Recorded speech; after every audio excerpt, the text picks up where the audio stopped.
¿Qué tal? ¿Cómo están? Gracias por haberse inscrito. Este es el segundo de los webinars que hacemos en este segmento de webinars vinculados a lo que es finanzas y tributación.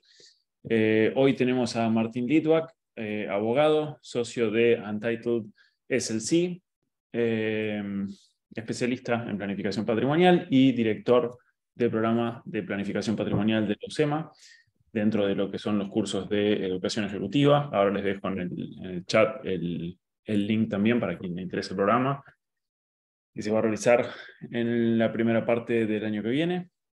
Es ya la tercera edición de ese programa, ¿no, Martín? Tercero, sí. Así que bueno, eso para que tengan de referencia. Y bueno, la idea de este webinar es completamente descontracturado. Martín nos va a hablar de una serie de temas, dudas que tengan, plantéenlas por escrito, si no al final habilitamos los micrófonos para que pueda hacer cualquiera las preguntas que necesiten. Idealmente y por un tema de organización, para que no se sobrepongan las opiniones o los comentarios que van a hacer, levanten la mano y habilito el micrófono, porque lo voy a deshabilitar al único efecto de evitar ruidos que siempre aparecen. Así que bueno, eso. Y nada, de vuelta, gracias por haberse anotado y por participar. Martín, te dejo, mientras tanto. Bueno, gracias Tomás por la invitación y por la idea de organizar esto. Creo que es un buen momento a esta altura del año como para repasar un poco cómo estamos estructurados y qué tenemos que hacer para estar más tranquilos a futuro, con el condimento de que estando en Argentina el gobierno colabora para que no solo tengamos la opción de planificar, sino la obligación a veces de hacerlo.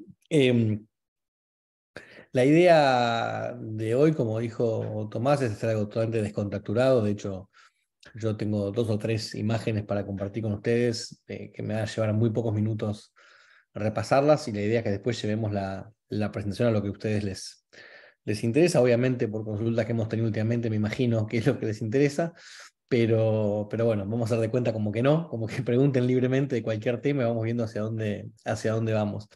A ver, en primer lugar, quería, bueno, compartir con ustedes un poco de contexto. Esto, cualquier persona que está en una charla mía la conoce, esta imagen, con diferente color y diseño, pero siempre la misma para iniciar y poner un poco de contexto. Esas son las tendencias que vienen afectando tanto lo que es planificación patrimonial como fiscalía internacional en los últimos 20, 30 años. Y en este contexto hay que entender cualquiera de los cambios o cualquiera de las modificaciones, cualquiera de los proyectos, tanto en Argentina como en el exterior. De hace mucho tiempo hay en el mundo cada vez una menor privacidad. Hasta hace no tanto tiempo, y algunos de los que estamos acá lo hemos vivido, uno podía tener acciones del portador, podía tener cuentas numeradas, obviamente no había intercambio de información, y era un mundo muy feliz y muy sencillo para planificar, donde uno podía alcanzar todos sus objetivos de planificación en un costo muy barato. Pero desde el 98, 99, cuando la OCDE empieza a atacar las jurisdicciones de baja o nula tributación, la privacidad se empezó a perder hasta llegar a la situación que estamos hoy.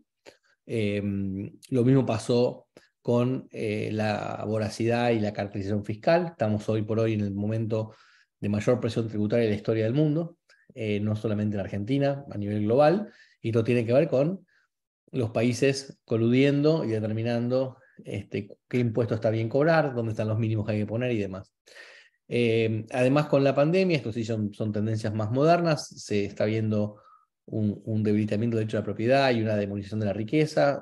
Por ahí en Argentina estábamos ya más acostumbrados a esto de que el rico es malo y el pobre es bueno, pero en el mundo empieza a aparecer esto cada vez más seguido, y no sería importante ni relevante en materia de planificación si no fuera porque esto va acompañado de una política tributaria particular, que es impuesto a la riqueza y ese tipo de cuestiones. Y después hay un creciente uso de tecnología que hace, por supuesto, eh, los robos o hackeos de información más comunes, y por otro lado nos obliga a pensar la planificación de manera diferente, porque hay activos que hoy tienen una relevancia que antes no tenían, que son los famosos activos digitales. No me refiero solo a criptomonedas o activos vinculados a blockchain, sino a todo tipo de activo digital.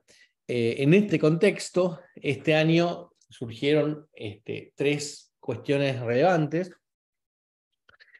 Hay un cambio normativo en la ley de sociedades de BVI. BVI sigue siendo la jurisdicción número 1 en materia de incorporación de compañías y por eso es relevante. En casi cualquier estructura societaria o inclusive de trust hay una o más sociedades de BVI dando vueltas. Entonces es bueno entender qué es lo que va a pasar y es bueno también entender qué es lo que no va a pasar, porque si uno leyera los diarios pareciera que una vez por año va a viajar Massa a Tortola, le van a abrir los registros y va a poder revisar todo lo que hay ahí. Eso no va a pasar.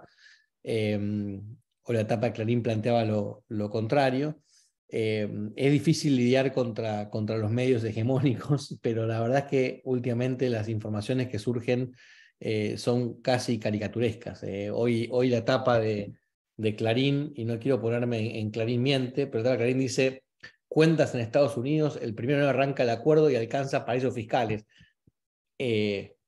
Primero, no saben si arranca o no arranca. Segundo, Estados Unidos no es paraíso fiscal. Bueno, en fin, creo que tiene 7 palabras el título y 15 errores.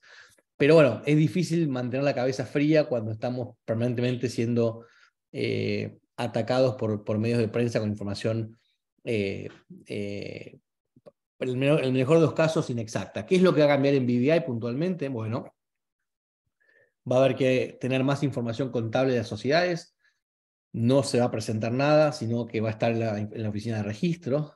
Va a haber un acceso semipúblico, no público, a los directores, que además nos dan un plazo hasta diciembre para cambiarlos, y en ese caso se hace un filing del último registro, no de los anteriores. ¿Qué significa semipúblico? Al día de hoy, yo como agente de registro puedo entrar a mis sociedades y ver mis directores. A partir de mañana puedo entrar a cualquier sociedad como agente de registro, no una persona que no es agente de registro, y puedo ver los directores. De vuelta, una persona que no es agente de registro no puede entrar, y tampoco puedo hacer búsquedas, por ejemplo, como sí se puede hacer en Florida, poniendo el nombre del director en un buscador. Eso no está permitido. Simplemente si yo sé que una sociedad existe y soy agente de registro, voy a poder entrar y tener la información. No hay registro de beneficiarios finales, no hay registro de accionistas, no se va a intercambiar esta información, ni nada que se le parezca.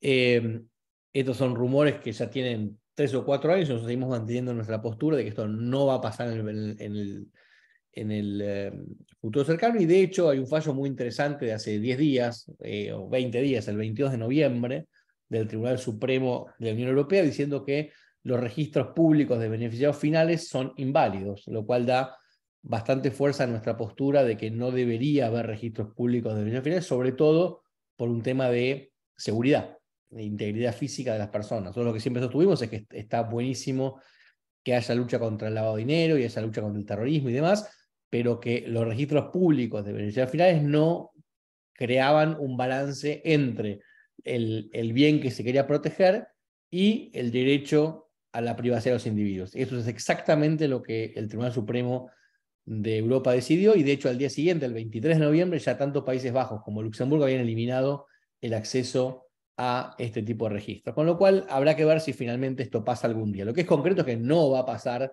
el año que viene en esta reforma de la ley de sociedades, más allá de lo que diga Clarín u otros medios argentinos. El segundo tema, que también es muy relevante, es la aprobación de una ley en Estados Unidos, que ya se aprobó hace ya un tiempo. De hecho todavía estaba Trump en oficinas. Se aprobó el 8 de diciembre del 2020. Es una ley de transparencia corporativa, que justamente implica que Estados Unidos nunca se va a sumar al Common Reporting Standard, porque con esta ley y FATCA están tranquilos, digamos, en definitiva, y eliminan la presión de afuera. Esta ley lo que hace es que todas las compañías que realizan negocios en Estados Unidos tengan que registrarse, hay excepciones por supuesto, e informar a FinCEN, que es como la UIF norteamericana, información sobre los beneficiarios finales. De vuelta, no es un registro público, no se puede acceder, no es al IRS, es a FinCEN, y esto recién se va a empezar a hacer los filings el 1 de enero del 2024. Si todavía falta un tiempo largo para que esto pase. ¿Qué es un beneficial owner? Básicamente igual que lo que el mismo concepto que usa el Common Reporting Standard, es una persona que tiene el 25% de las acciones o más, o que tiene control in power sobre las compañías. Y esto aplica tanto a compañías norteamericanas como a compañías extranjeras que realizan negocios en los Estados Unidos. Falta algún tipo, todavía algunas pequeñas regulaciones para terminar de poner esto en marcha, pero de vuelta, todavía hay tiempo, falta más de un año para el primer filing, así que es un tema para que la gente empiece a darse cuenta que, bueno, efectivamente si tienen una LLC que tiene departamentos en Miami, bueno, el día de mañana van a tener que informar quiénes son, no para que se intercambie, sino para que Estados Unidos tenga esa información. Y es obviamente otra muestra de esto que decíamos antes, de la pérdida de privacidad. Y lo último, llegamos a la estrellita de estos días, es el intercambio de información entre Argentina y Estados Unidos. Hace varios meses que los rumores sobre este acuerdo iban creciendo. Finalmente se firma el lunes pasado. Argentina se transforma en el país 114 en firmar este acuerdo. Esto no es un acuerdo que negoció Massa porque tiene amigos en Estados Unidos, ni es un acuerdo especial, ni con un alcance distinto. Es un acuerdo absolutamente estándar por lo que entendemos, aunque tiene la particularidad que el texto se mantiene confidencial como si fuera la fórmula de Coca-Cola. Esto es algo que Estados Unidos muy rara vez hace. Nosotros estamos de hecho viendo de qué manera conseguir esta información a través de una acción legal en Estados Unidos, porque no es normal, ni habitual, ni correcto que no se comparte información. Argentina es el primer país que hace esta firma en el marco de un acto público, pues esto es un tratado de tercer o cuarto orden, no es algo demasiado relevante ni mucho menos. Pero bueno, la cuestión es que entendemos que el tratado que se firmó es un IGA 1, es un acuerdo similar al que tiene, por ejemplo, Colombia con Estados Unidos, y eso implica que cierta información se va a empezar a intercambiar. Nuestra interpretación del ocultamiento del texto obviamente pasa por el hecho de que ni el alcance ni las fechas de vigencia le sirven al gobierno en este momento, con lo cual es la única razón por la cual no se está comunicando esto, y lo van a tratar de postergar lo más posible, si puede el año que viene mejor, con la expectativa de que cierta gente se ponga nerviosa y venga a blanquear su capital, digamos, ordinariamente, o se sume a este blanqueo que planteó Massa, que va a aprobarse en el corto plazo. ¿Qué es lo que se intercambiaría de acuerdo a este tratado? Bueno, básicamente son saldos de intereses o dividendos pagados en cuentas a nombre de personas físicas argentinas, no a nombre de sociedades, no a nombre de trust, ni nada de eso. Y respecto a la fecha de vigencia, el gobierno intenta a través de estos memorándums que filtró y demás hacer creer que va a ser retroactivo. Inclusive hay gente que está hablando de septiembre del 2021. Yo creo que el mejor escenario es diciembre del 2022 y lo más probable es que sea diciembre del 2023. En cuyo caso, como se imaginarán ustedes, que la información le llegue al gobierno argentino en septiembre del 2023 o en septiembre del 2024 no es algo que sea muy relevante para la actual conducción, con lo cual de ahí de vuelta la necesidad de usar esto para asustar y generar un blanqueo. Ahora vamos a ir igual a las preguntas que puedan tener, pero es un pantallazo de esto. Nosotros normalmente lo que hacemos a final de año con los clientes es básicamente volver a repasar objetivos de planificación familiar, revisar estructuras que están vigentes, si es que hay alguna, contra esos objetivos, charlar de vuelta siempre del corto, el mediano y el largo plazo para ver si las estructuras funcionan y, por supuesto, digamos, revisar si los proveedores o las jurisdicciones que estamos usando sirven o no sirven para encarar los años que siguen. Entonces, claro que uno hace noviembre, diciembre de cada año, si no fuera porque además hay que ocuparse de las novedades legislativas.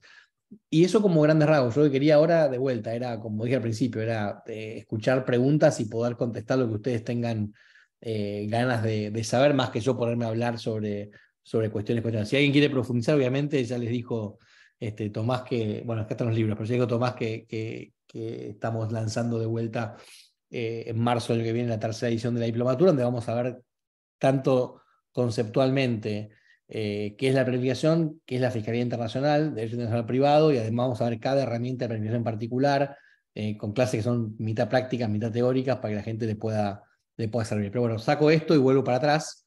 Y quería, bueno, como dije antes, ponerme a disposición para preguntas. No sé si vos, Tomás, querés romper el hielo o si alguien se quiere empezar a preguntar cosas, pero bueno, básicamente esto es lo que está pasando en Argentina en estos momentos y los temas que a la gente le preocupan.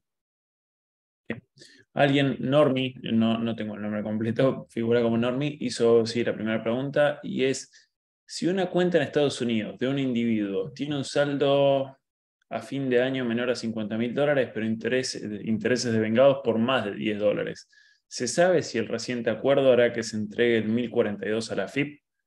Entendemos que sí, el límite de 50.000 era un límite que se había de alguna manera difundido en los medios y demás, nos había llegado información de que iba a estar, pero aparentemente en el documento que se firmó, que de vuelta no lo tenemos, pero ese límite no existe para cuentas de argentinos. Sí existiría para cuentas de norteamericanos en Argentina, no sé cuántas habrá, pero no para argentinos, con lo cual habría que ir olvidándose un poco de ese límite y pensar que si hay más de $10 de dividendos o intereses, la cuenta en efecto se va a reportar. Bien. Esa es la verdad la única pregunta que tengo escrita hasta este momento. La idea es que usted, como les decía Martín, puedan hacer las preguntas que quieran. Ahí alguien hizo otra, que es ¿cuál sería la mejor jurisdicción de Estados Unidos para abrir una LLC? Esperen que se me disparó el chat. Para mantenerse lo más lejos de la FIP Argentina. A ver, con cualquier sociedad norteamericana en principio no debería haber intercambio. Por supuesto que hay sociedades que permiten el acceso a los directores o a los managers online, como puede ser Florida, con lo cual no es lo que uno recomienda si uno quiere opacidad o privacidad, para ponerlo en términos positivos. Pero hay muchas que sí dan esa privacidad. Delaware es una de las tradicionales, que más se usan, pero hay otras, Wyoming, South Dakota, Nevada, hay varias opciones. El tema con las sociedades norteamericanas, lo que hay que tener cuidado, en definitiva, es el tema del impuesto a la herencia. Acuérdense que en Estados Unidos yo tengo activos por más de $60.000, voy a pagar impuesto a la herencia. Ese es el mínimo no imponible para extranjeros, es $60.000 y el impuesto, la tasa es 40%. Con lo cual, si yo voy a tener activos de importancia en Estados Unidos, lo que conviene es, además de mi Delaware o mi South Dakota o lo que sea, poner arriba una sociedad offshore para evitar este impuesto a la herencia. Bien, después, ¿cómo es el proceso? ¿Se filtran directamente por 1042? ¿Los brokers completan el 1042 por menos de $10? Hay una pregunta de Martina, por ahí falta un poco más de contexto, una pregunta, pero eso es lo que... Sí, pero digamos, sí, básicamente los bancos tienen que entregar en marzo de cada año el 1042-S, que es el documento del que estamos hablando, y el IRS va a entregar esa información por número de quit, o número de identificación tributaria argentina, la información argentina. O sea, Argentina va a recibir el número de cuenta, el nombre de la persona, el número de quit, y después recibir los intereses y dividendos pagados. No va a recibir el saldo, no va a recibir otra información más que esa, pero sí va a recibir esa información en forma automática todos los 30 de septiembre de cada año. Bien, entonces Jorge pregunta, ¿una cuenta cerrada antes de fin de este año no se reportaría? Mirá, obviamente tenemos que ver ahí, como dijimos antes, cuál va a ser finalmente la fecha de corte. Si la fecha de corte es 31 de diciembre de este año, habría que ver si antes de cerrar generó un 1042 o no. Si lo generó, se puede llegar a reportar. Si la fecha de corte es el año que viene, evidentemente no se va a reportar. Por eso estamos obviamente trabajando a ciegas, lo cual no es muy serio. Hay cosas que uno hace hoy con la esperanza de que funcionen y que no vamos a ver si funcionan o no hasta que no tengamos el texto del convenio. Pero bueno, uno trata de seguir los pasos razonables como para protegerse y proteger a los clientes de la mejor manera posible. Después la otra pregunta de Franco Calvo, si los dividendos, lo que se va a informar son los dividendos de origen estadounidense. Sí, correcto. Sí. Okay. Después Sebastián Fossati, lo que está pasando en BVI en cuanto al envío de información al agente registrado es similar a lo que pasó este año con Estados Unidos. Consulta desde un uruguayo. Supongo que la pregunta en realidad es si lo que está pasando con BVI es similar a lo que pasó este año con Estados Unidos. No sé qué No, pasa este año con Estados Unidos. No entiendo la pregunta. Si la podemos repetir. Por Estados Unidos Sebastián, estamos hablando de un intercambio de información automático y lo que BBI es acceso a cierto tipo de información. Pero si por ahí se aclara la pregunta, se la contesto mejor. dale. Bueno, Sebastián, eso. Si querés reformular la pregunta, ahora la busco. Después, si el banco broker envía el formulario W8 a la IRS. No, eso es una confusión común que la gente tiene, y está buena la pregunta. El W8 es un documento que permanece en el banco. Lo que pasa es que sobre la base de ese W8 se hace el 1042S, que sí es el que se entrega en marzo de cada año al IRS. Pero el W8 en principio queda, en principio no, en principio en final, el W8 queda en el banco. Es un documento privado del banco que se renueva en principio anualmente. Y ahora cuando se renueve la gente puede darle un poquito por ahí más de importancia, a ver qué es lo que conviene poner. El W8 lo firman, lo completan y lo produce el cliente. En época se firmaba en blanco, era muy simple, ahora ya no, pero lo hace el cliente y el 1042 lo prepara el banco. Otra pregunta, pero solo me figura como iPhone. ¿A qué llaman dividendos? Si recibo dinero de otro país que no es Estados Unidos, ¿se reportaría a la cuenta? Claro, dividendo es muy claro lo que es un dividendo, o sea, es un reparto de ganancias de una compañía en la cual invertiste, sea pública o sea privada. Eso es un dividendo. Es de fuente americana, con lo cual si recibís del exterior un dividendo no va a estar, no se va a reportar. Bien. Martín Amor pregunta, consulta sobre BVI. ¿Existe a partir de 2023 obligación de informar beneficiarios finales a la autoridad fiscal de BVI? Hace años que existe esa información, o sea, desde que se creó el BOS, que es un tema de búsqueda de información, se llama Beneficial Owner Search System, por eso se llama BOS. Estamos hablando de, te diría, 2014 posiblemente, ya existe esa obligación, pero es información que queda privada y que solo la autoridad de investigación, de vuelta, lo que sería la UIF de BVI, tiene acceso en el caso de haber una investigación por un delito. Bien. Recién decían, Leandro, recién decían que el reporting iniciaría posiblemente con diciembre de 2022. ¿Eso significa que los intereses, dividendos del propio mes de diciembre de 2022 serían reportados?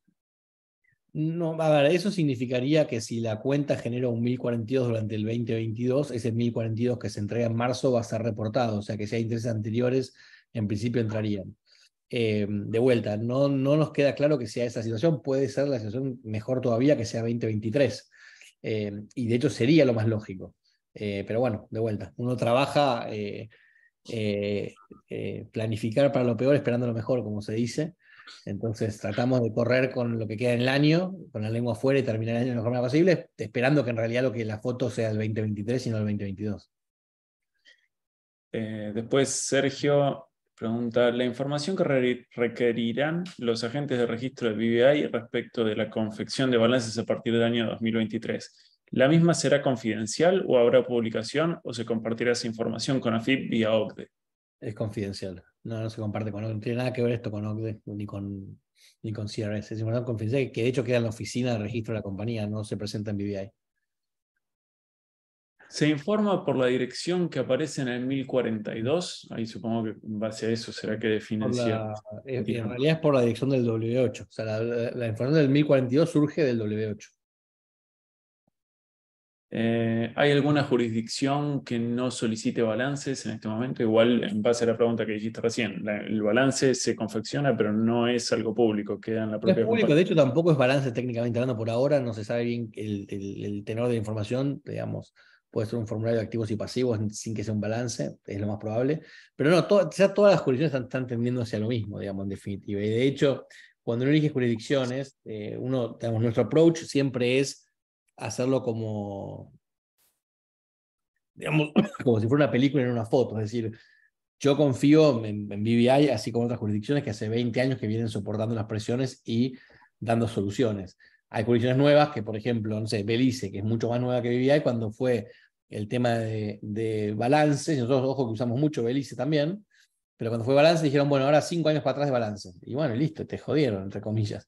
Entonces siempre hay que tener cuidado con decir que una jurisdicción es mejor que la otra, porque muchas veces lo que parece mejor termina no siéndolo. Eh, Nada, es opinión, pero la mayoría de las jurisdicciones ya están pidiendo prácticamente lo mismo, hay diferencias sutiles entre una y otra. Bien. En cuanto al acuerdo, cuando hablamos de una posible vigencia a partir de diciembre de 2022 o diciembre de 2023, ¿esos informes qué periodo cubrirían? Es decir, ¿en diciembre se informa todo lo sucedido en el año o es de otra forma? En principio, en diciembre se informa todos los días del año, por eso sería bastante interesante que sea 2023. ¿Cuentas de inversión radicadas en Puerto Rico estarían exentas del nuevo intercambio? No, están expresamente incluidas en el tratado. Cuando se define Estados Unidos, se define Islas Vírgenes Americanas, Puerto Rico y demás. En los medios se menciona que bueno, sobre la misma línea. En los medios se menciona que Puerto Rico estaría excluido del acuerdo. ¿Sería recomendable migrar cuentas personales a ese lugar? No, de vuelta, en principio la definición de Estados Unidos incluye Puerto Rico. De vuelta, Eh, nadie del tratado, digamos, todo esto hay que tomarlo con pinzas, pero de acuerdo con la mayor parte de los tratados de FATCA se incluye Puerto Rico. Después de Daniela, una cuenta de check-ins and savings a nombre personal de un argentino que no genera 1042. ¿Se reportaría bajo Liga 1? Si no genera 1042, no. O sea, lo que se reporta justamente es el 1042. Si no se genera, no se reporta. Esta pregunta, que también quizá necesitamos más contexto, pero es, si no hay actividad comercial y solo activos, ¿sirve igual el LLC? Me parece que Bueno, la LLC sirve, en general la LLC sirve como para empezar, para frenar el tema de responsabilidad. Es muy común cuando uno compra un inmueble, que es un activo solamente, una actividad, y lo pone a nombre de LLC para evitar que en un juicio eventualmente se acceda al resto del patrimonio. O sea, como un tema de responsabilidad civil, la LLC es una buena herramienta. Después está todo el tema de, como dijimos antes, el impuesto de la herencia, donde si el activo está finalmente en Estados Unidos, lo normal sería poner alguna otra sociedad arriba que no sea americana. en caso de ley de transparencia de Estados Unidos, las sociedades offshore fuera de Estados Unidos van a tener que informar beneficiario final al FinCEN. Supongo que al final había un signo de pregunta en realidad. Eso sí realiza actividad en Estados Unidos, en definitiva. Y habría que ver un poco qué es la actividad. Seguramente tener un activo. O sea, en realidad lo que dice la ley es que si se registra, o sea, si deben registrarse en algún estado, entonces digamos, intercambian, presentan información. Si no, no. Digamos. El W8 que se firma ante un banco americano, siendo el firmante una persona física, ¿se informa solo a la entidad o el banco también informa a los beneficiarios finales a la autoridad fiscal? El banco no informa a los beneficiarios finales, ni tampoco informa al W8. Lo hecho queda en el banco, como dijimos antes. Lo cual es sobre la base de ese documento se hace el 1042 que sí se reporta al banco. Eh, Ahora busco después porque tengo una pregunta, un agregado de Sebastián, pero tengo que volver a la pregunta original. ¿El reporte va a considerar la quit o el domicilio del beneficiario?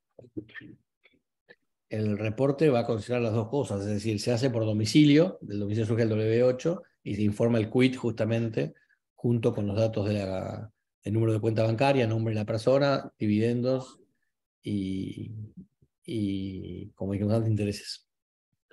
Y ahí volvieron a repregunta de lo anterior. Si tenés el W8 dura 3 años y en el medio se produce un cambio de dirección y de país, ¿qué toma? ¿Lo que dice el W8 o la dirección real de la persona? El W8 es el documento que se toma, lo que pasa es que uno podría pedir el cambio de W8 por un W8 más actualizado. Y ya los bancos, Nicolás, aparte, hoy te lo piden por años, ya los 3 años, eso es bastante relativo. Nicolás Durrié dice, gracias Martín, los argentinos no tendríamos que estar haciendo malabares para escapar de la FIP, pero lamentablemente es consecuencia de la inseguridad jurídica y la voracidad fiscal de nuestro país. Gracias por fomentar los principios de la libertad. Pregunta, ¿las billeteras digitales de Payoneer, Wise o PayPal que no pagan intereses caen sobre ligas supuestamente firmado? En principio no, pero hay que tener en cuenta que algunas de estas billeteras o algunos de estos bancos digitales, entre comillas, también abren cuentas en bancos tradicionales. Por ejemplo, en el caso de Pioneer, es muy común que use Mercury Bank. Entonces, por ahí la cuenta de Pioneer no reporta, pero la de Mercury Bank sí. Entonces, creo que lo que tenemos que hacer nosotros como usuarios es tomar más control de lo que estamos haciendo. Es decir, preguntar al banco, che, ¿me estás pagando intereses? O sea, parece tonto, pero digamos, otro día, de casualidad, no tengo nada que ver con yo, vivo en Estados Unidos, con el FATCA no me aplica en este caso.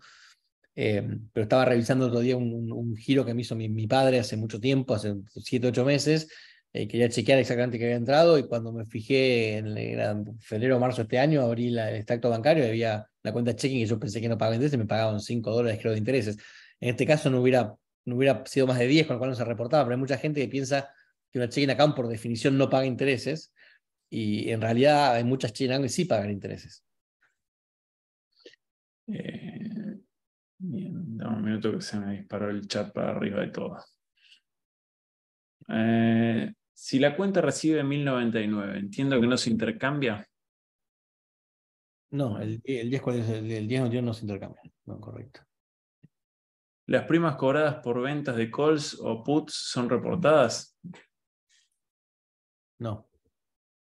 ¿Cuál sería la mejor manera para que una persona física pueda evadir el intercambio? Evadir no. No, a ver, esto es muy simple. Lo primero que tiene que hacer, digamos, la primera forma es que no sea una persona física. La segunda forma es que no esté domiciliado en Argentina. Y la tercera es que no genere un 1042.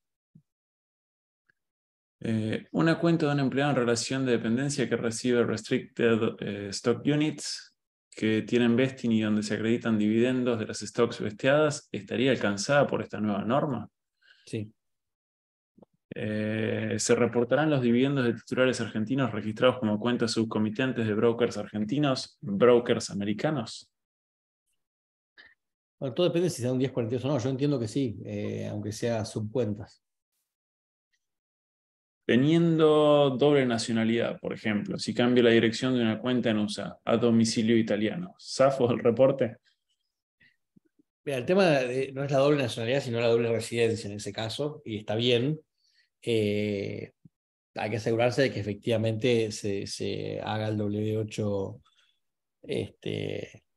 el W8 modificado, en definitiva. ¿Es más costoso mantener una BVI que una LLC? ¿Hay alguna obligación impositiva?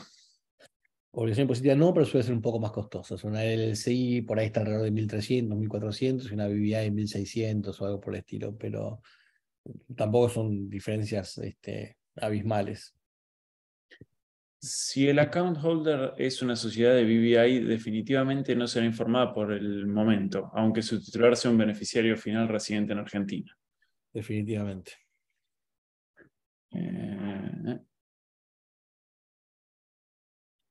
Acá tengo una pregunta, Normi.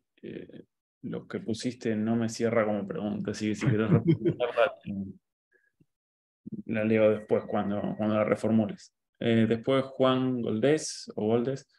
El dato relevante para el intercambio es quit DNI pasaporte argentino. Consulto por la gran cantidad de argentinos que tienen doble ciudadanía. Está bien, lo mismo que Es dijiste. domicilio, no es nacionalidad. No tiene nada que ver con la nacionalidad. Esto es básicamente domicilio fiscal, o sea, residencia fiscal, que es lo que se completa en el W8.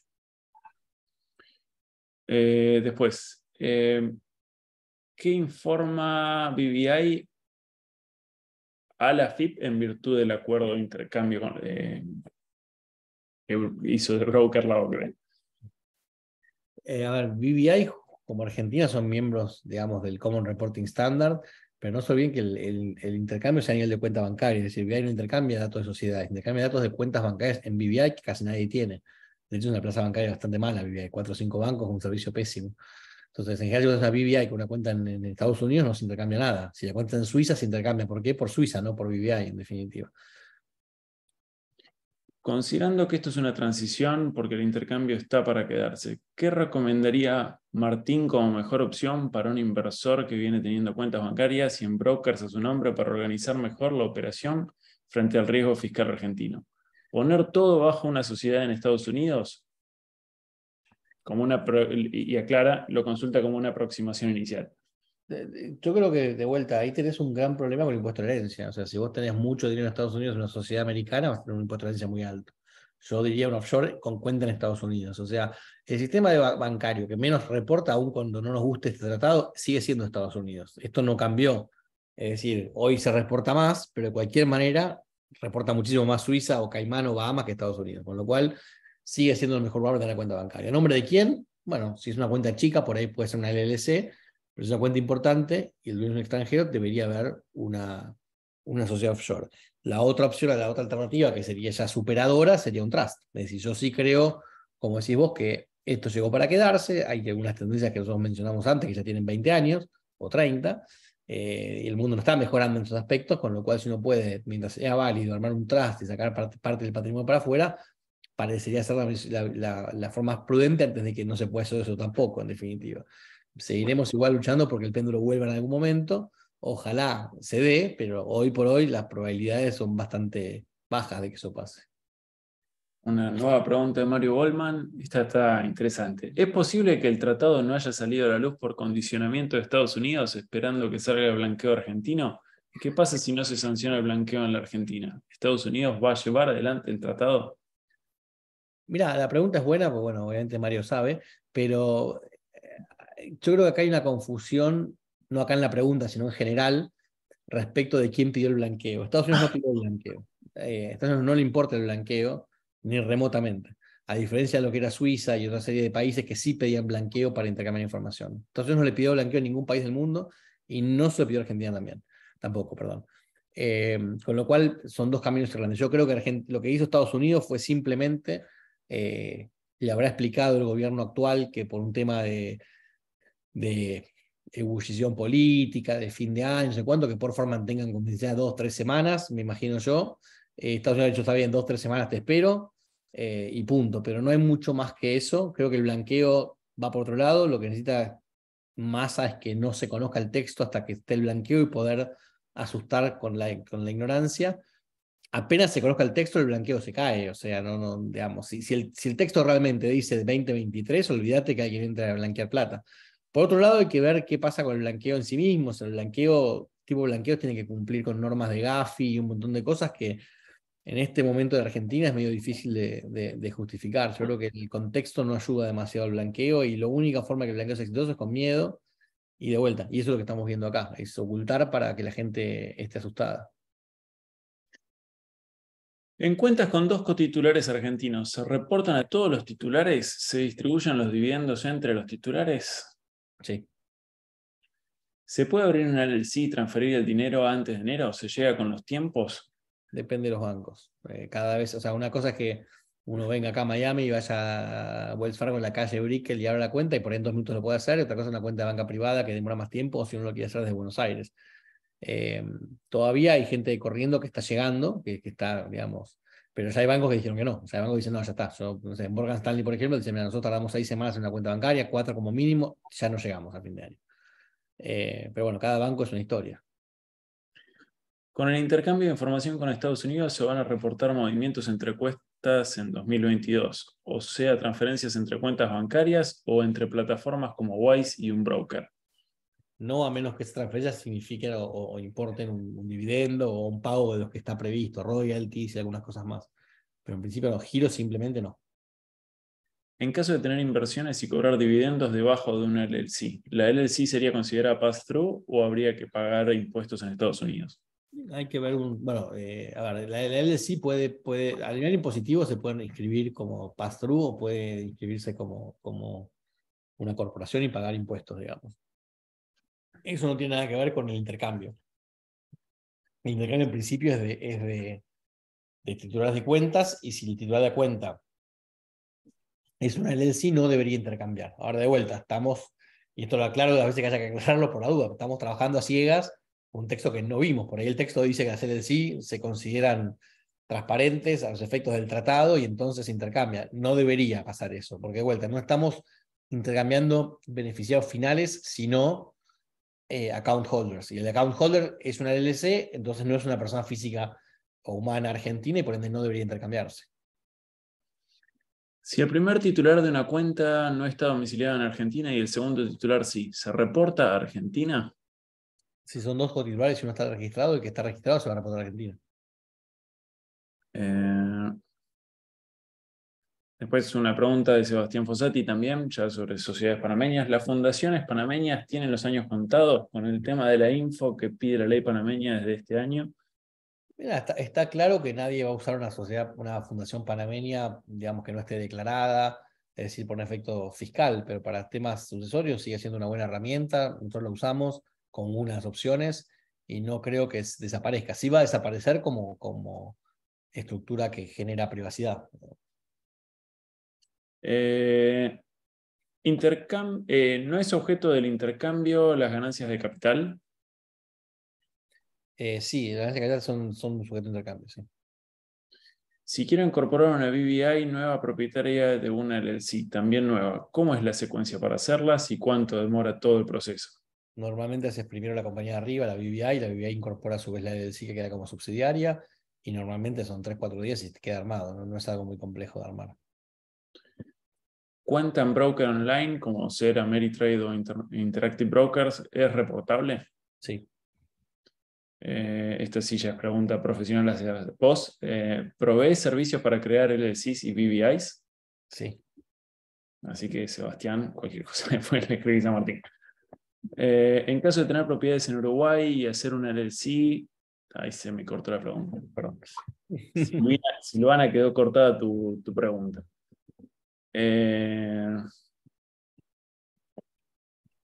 ¿Usa efectivamente, transmite la información que dice transmitir de forma masiva y automática a otros países?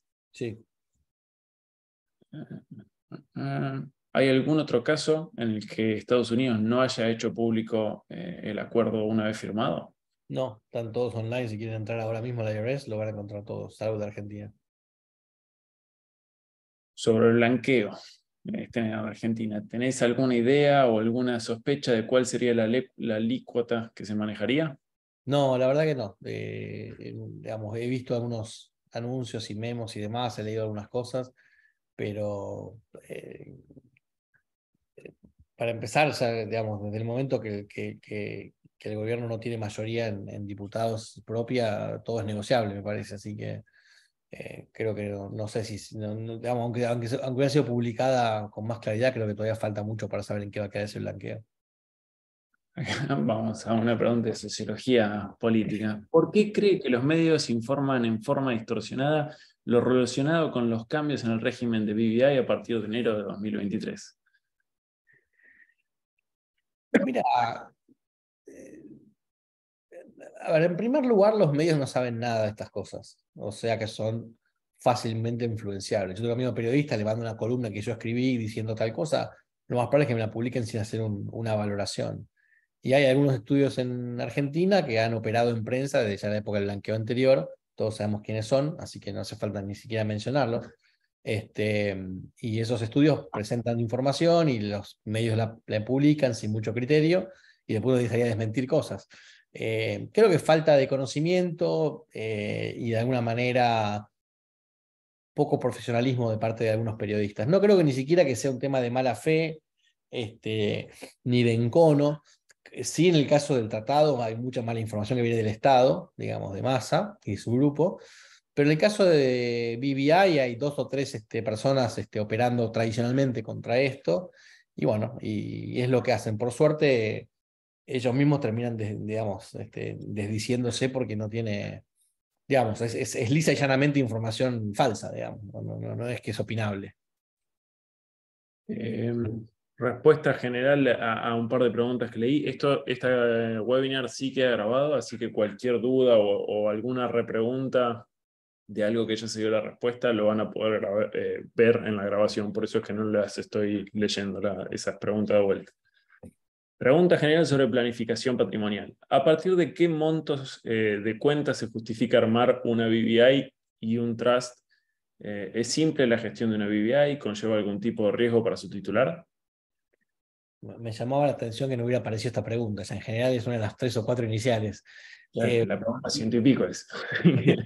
No, y creo que con el mayor de los respetos es un error conceptual la pregunta. Es decir, yo no sé por qué pasa con la planificación que la gente pregunta esto. Es decir, cuando yo me compro un auto, no analizo cuánto pago de peaje y cuánto pago de taxi, cuánto pago de esto y tomo eso. Quiero estar más cómodo, quiero no depender de nadie, me compro un auto. Y acá pareciera que solo uno va a comprar una sociedad si ahorra plata.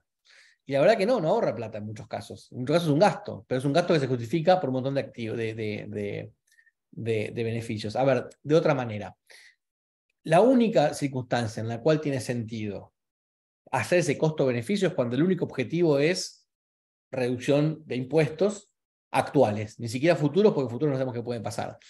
Entonces, yo digo, mi único objetivo de planificar no es sucesorio, no es tener más seguridad jurídica, no es dormir tranquilo, no es proteger mi activo frente a terceros, no es resolver la sucesión para que mis hijos no se peleen, es solamente pagar, por ejemplo, menos de bienes personales. Entonces, bueno, ahí es lícito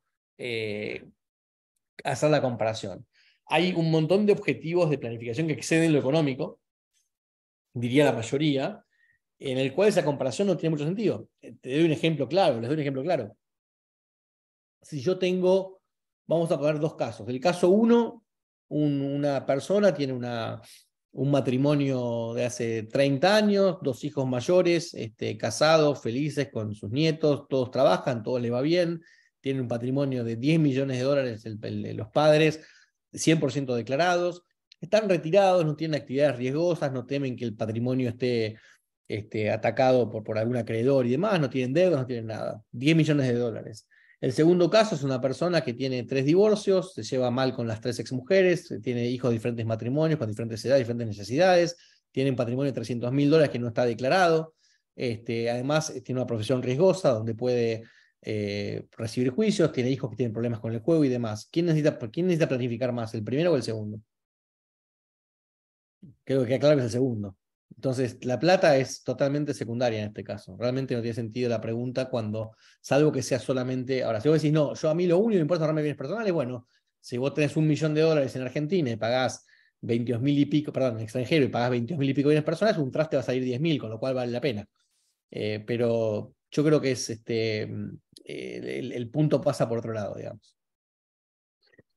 ¿Qué opinión tenés de la jurisdicción offshore de Nevis? Algunos tributaristas la sugieren ya que no requiere balance.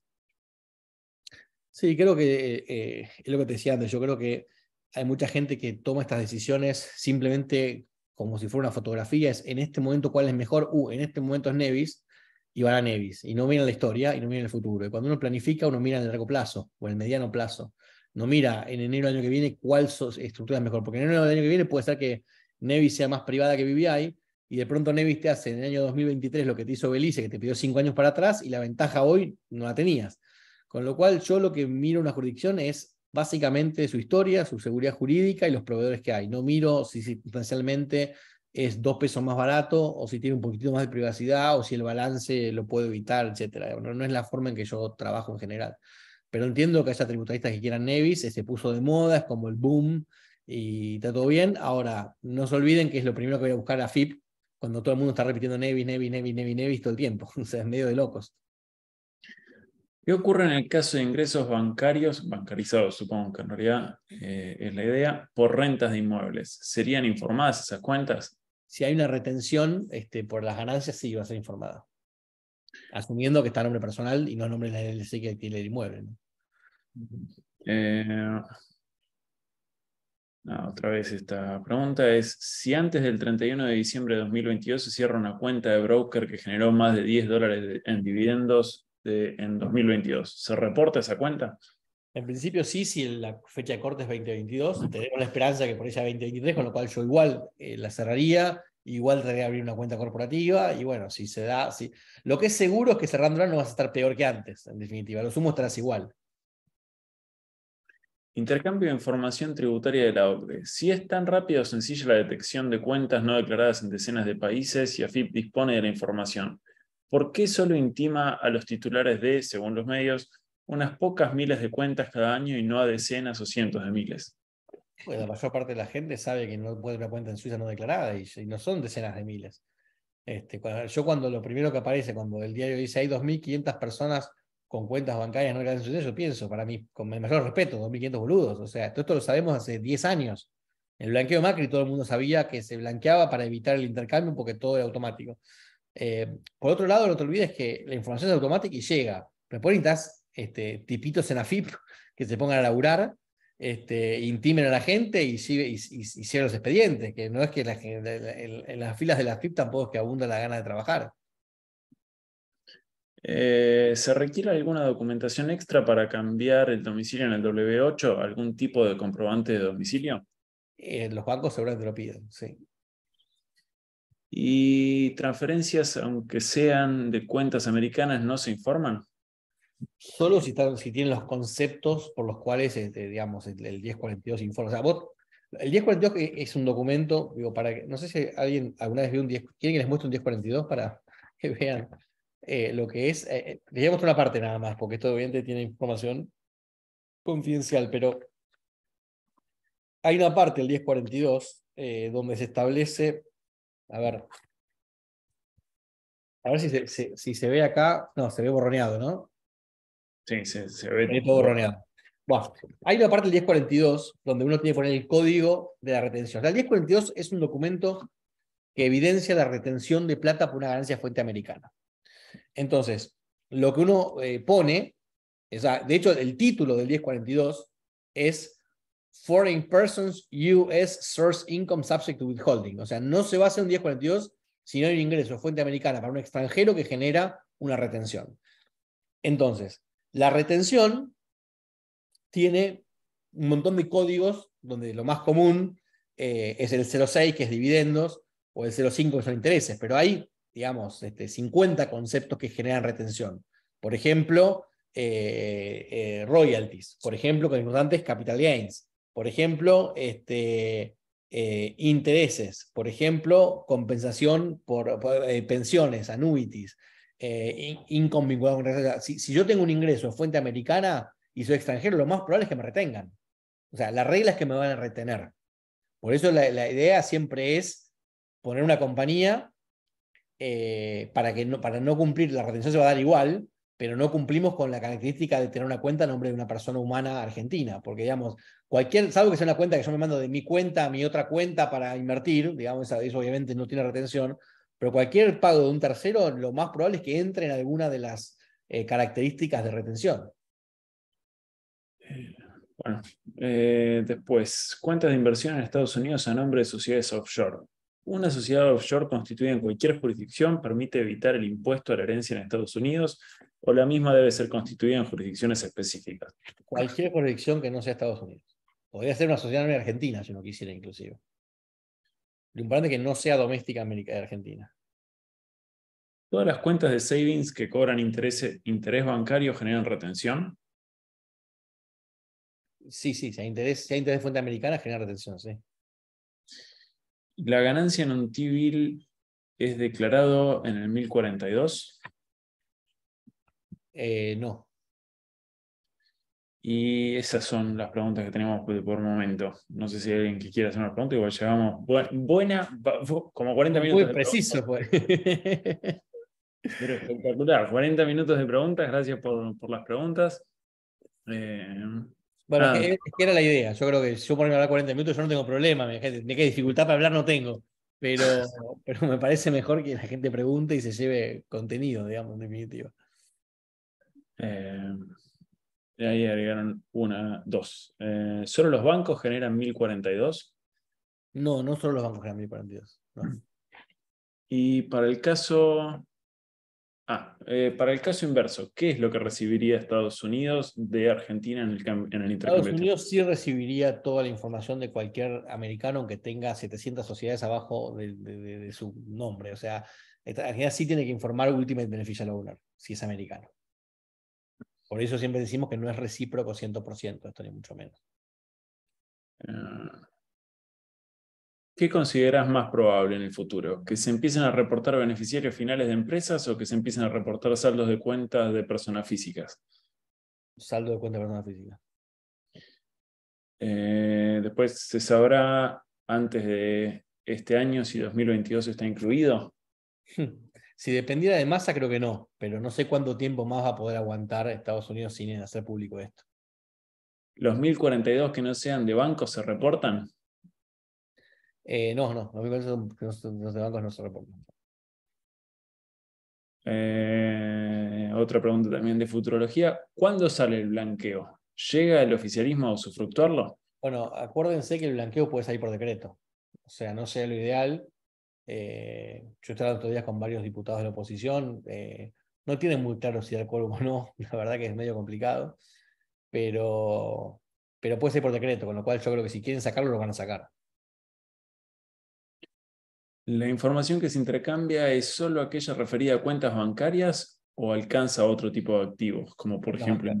No, cuentas bancarias. Lo que pasa que de vuelta, si la retención del inmueble lo recibís en el banco, si la retención la hace el banco, hay que ver quién hace la retención. Pero se implican, digamos, lo que establece el IGA es cuentas bancarias. En realidad son 3 o 4 tipos diferentes de cuentas, pero son todas cuentas de entidades financieras, en definitiva. No es el inquilino o el dueño del departamento que alquilás y te retiene, eso no está previsto, no es sujeto de intercambio, digamos. ¿Figura fecha de apertura de la cuenta? No. Igual con eso tengan en cuenta que una vez que la FIP recibe... Si tenés la, pedido de Exactamente. requerimiento. Exactamente. Y a ver, tengo una mano. Hugo Kaplan. ¿Por qué el blanqueo puede salir por decreto y no hace falta una ley? Porque puede, digamos, o sea, hay un montón de cosas que se pueden hacer por decreto y esta es una, o sea, no está, digamos, no es privativo del Congreso, digamos, uno podría llegar a discutirlo a nivel conceptual, pero, digamos, han habido, a ver, acá la respuesta más fácil que quizás no es la correcta técnicamente, pero la más fácil es, han habido blanqueos por decretos en el pasado, muchos. Eh, con lo cual, no me parece un tema muy discutible, digamos, en definitiva. Compra y venta de stocks, fondeos de inversión, etcétera. ¿Se consideran dividendos? Lógicamente que esos stocks o esos fondos no los generen por sí. Eso es renta de capital en principio.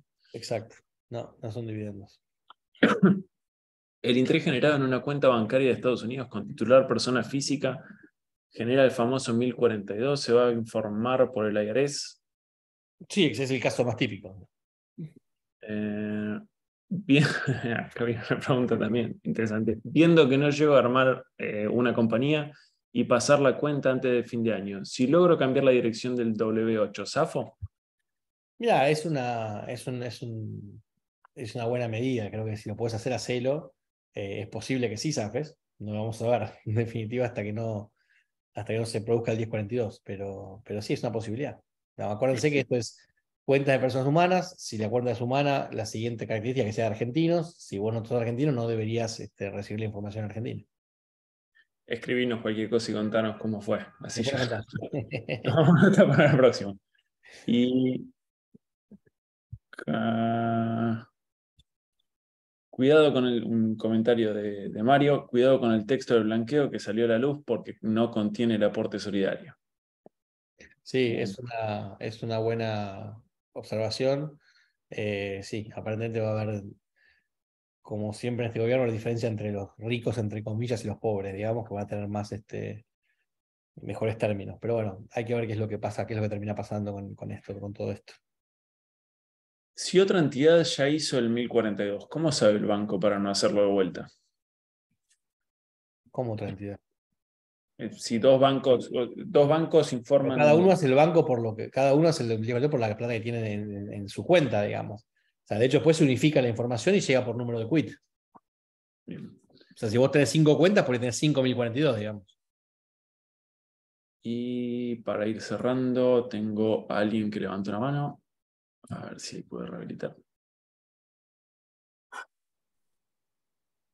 Ahí está. Joan. Hola, buenas tardes Martín, buenas tardes Tomás. Quería hacerte una consulta, Martín, en cuanto al proyecto Smart Structuring, que sé que usted es el autor y está trabajando y es un proyecto que me gustaría que lo comentes un poco y relacionado a eso, ¿cómo es que ves la evolución de las herramientas de planificación hacia el futuro? Muchas gracias. Bueno, no tiene mucho que ver con esto, digamos, en definitiva, es un proyecto que prevé la administración de trust en blockchain, digamos, tiene que ver con lo que hablamos al principio de las nuevas tecnologías y demás. Eh, y creo que, bueno, una de las cosas que sí veo a futuro es el uso de mayor tecnología para todo esto que es muy incipiente. O sea, de hecho, la tecnología termina siendo, parecía que es buena para el pagador de impuestos por todo lo que es cripto y demás, pero en realidad los estados son los que están más interesados. Es un tema apasionante. Creo que si empezamos a hablar de eso, vamos a tener una hora más. Yo diría que cortemos por acá y en todo caso hacemos algún otro webinario sobre Wealth Tech, que sería el uso de tecnología para la administración de patrimonios. Y una última pregunta. Acá entramos en un debate que entiendo lo que dijiste Martín antes, pero por la duda para cerrarlo, de Tomás, otro Tomás. Entiendo que el blanqueo tiene que surgir de una ley e iniciado por la Cámara de Diputados, ya que se trata de temas impositivos como condonación de impuestos. El Poder Ejecutivo únicamente puede cobrar o no los tributos que surgen de la ley. Si no, sería constitucionalmente inválido y no daría seguridad jurídica a quienes blanqueen, más allá de que posteriormente sea ratificado por el Congreso. Está y perfecto. perdonar. Yo lo único que voy a decir es, de vuelta, vivimos en un país donde los decretos de ley de urgencia se han usado y abusado durante mucho tiempo. Yo soy un tipo, evidentemente, pragmático. Han habido blanqueos iniciados por decretos, han habido modificaciones a blanqueos por decretos e inclusive por resoluciones de AFIP. Me parece buenísimo lo que dice Tomás y de hecho técnicamente es correcto. No me sorprendería que el blanqueo se haga por decreto si el gobierno no tiene los votos necesarios, que es una de las posibilidades. El gobierno no tiene mayoría propia y es probable que no tenga los votos, digamos. Pero bueno, el tiempo dirá, por ahí salen los votos, por ahí, no sé, veremos. Lo bueno de todo esto es que en realidad en 2 o 3 semanas tiene que definir, porque lo tienen que aprobar antes de fin de año, o sea, esa es la idea, siempre fue la idea. Bien. No, eso era lo mismo que iba a decir. Una cosa es el marco constitucional supuestamente escrito y otro es lo que puede pasar en la realidad. Ese era el punto. Después, si uno tiene 3 cuentas en Estados Unidos y solo una generó más de $10 de interés, ¿se informan las 3 cuentas al informarse por quit? No, se informa solamente la que generó el 1042. ¿Se van a informar cuentas en entidades financieras de extranjeros residentes en Argentina? Sí, sí, claro. El concepto es residente argentino, no importa la nacionalidad que tengan. Y ahora sí, la última, como freelancer, si recibo solo pagos en una cuenta de checking en un banco de Estados Unidos, entiendo que no se genera el 1042. ¿Es esto correcto? Entiendo que sí, depende de cómo está armada la estructura, pero en principio podría ser, sí. Bien. Genial. Muchísimas gracias, Martín. No, pues nada, gracias a vos y al resto de la gente que estuvo activamente preguntando y demás, que era la idea. Gracias al resto por haber participado y por haberse sumado. El último de estos webinars de tributos, tributación y finanzas que vamos a armar este año es el 21, si no me equivoco. Sí, el 21 de diciembre, también a las 6 de la tarde. Ahí es política internacional tributaria. Va a estar Romina Catena y vamos a hablar de lo que es relaciones internacionales y tributación, y lo que tiene interesante es que viene del lado de AFIP. Entonces es qué es lo que ve AFIP en el plano internacional y hacia dónde hay que moverse. Como interesante es que probablemente sea hacia dónde va a salir disparada la política fiscal internacional durante 2023. Así que también trataremos todos estos temas de vuelta desde otra perspectiva. Y bueno, no se olviden entonces del curso a cargo de Martín. Arranca en marzo, ¿no, Martín? Marzo del año que viene, sí. Y les vuelvo a dejar el link, así ya lo tienen. Sí. Ahí está en el chat el link para el que le interese. Y bueno, nos vemos el 21 de vuelta. Muchísimas gracias, Martín, por el tiempo. No, Muchísimas por favor, un gracias. placer y a las órdenes para lo que necesiten. Gracias. Y bueno, gracias de vuelta a todos por haber participado y nos estamos viendo. Hasta luego. Chao.